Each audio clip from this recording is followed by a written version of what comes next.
बच्चों, भगवान श्री कृष्ण ने बचपन में अनेक लीलाएं की हैं। उन्होंने अनेक राक्षसों का भी वध किया है। भगवान श्री कृष्ण का जन्म भाद्रपद कृष्ण पक्ष अष्टमी को हुआ।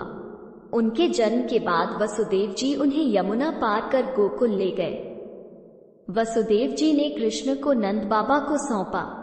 उसी समय नंद बाबा और यशोदा के घर एक कन्या ने जन्म लिया था।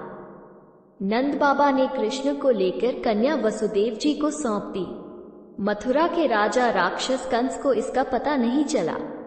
कृष्ण जन्म के पहले कंस के सामने भविष्यवाणी हुई थी कि वसुदेव देवकी की 8वीं संतान कंस का नाश करेगी।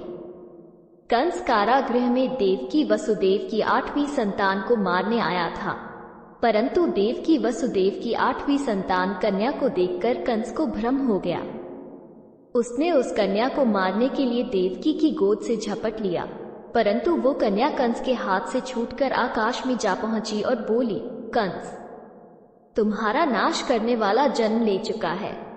उधर गोकुल में नंद बाबा और यशोदा माता को कृष्ण के रूप में संतान मिली। शिशु के जन्म होने की वार्ता सुनकर सभी गोकुलवासी नंद बाबा और यशोदा माता को बधाइयां देने पहुंच गए।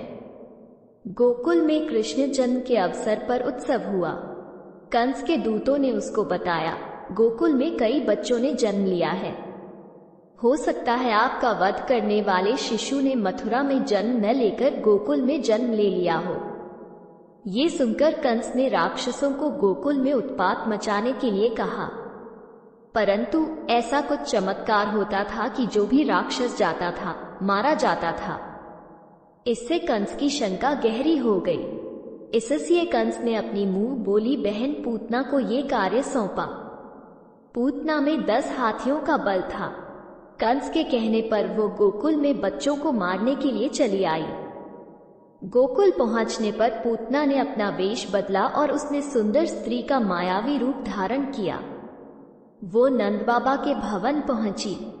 पूतना को देखकर यशोदा माता उसके वश में आ गई। वशीभूत हुए यशोदा माता ने कृष्ण को पूतना के गोद में दिया।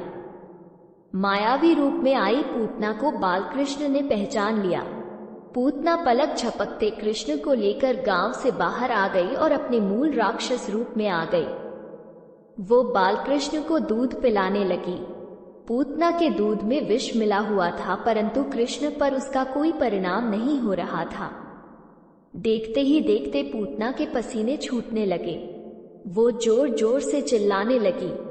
उसकी आवाज गोकुलवासी घबरा कर अपने घरों से बाहर आ गए। उन्होंने देखा कि बहुत बड़ी राक्षसी बालकृष्ण को गोद में लेकर दूध पिला रही थी। दूध पीते पीते ही बालकृष्ण ने अपने मुख से पूतना के प्राण खींच लिए। बालकृष्ण उसकी गोद से उतर गए और वहीं घास पर पड़े खेलने लगे। मरते समय पूतना उछलकर मथुरा से कई कोस की दूरी पर गिर पड़ी।